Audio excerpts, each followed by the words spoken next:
serious challenges in less than 10 of our universities.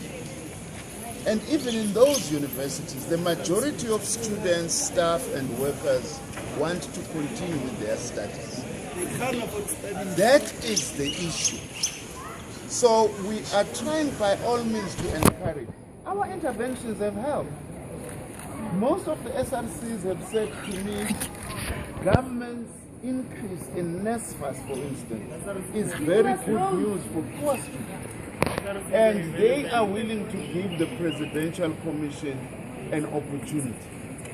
So that is what we are urging then. The rest of those who are still not keen to go back to class to say, let's go back to class whilst continuing with the dialogue of addressing all the issues that are on the table. Blake must fall! Blake must fall! Blake must fall! Blake must fall!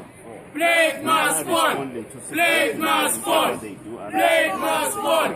Blake must fall!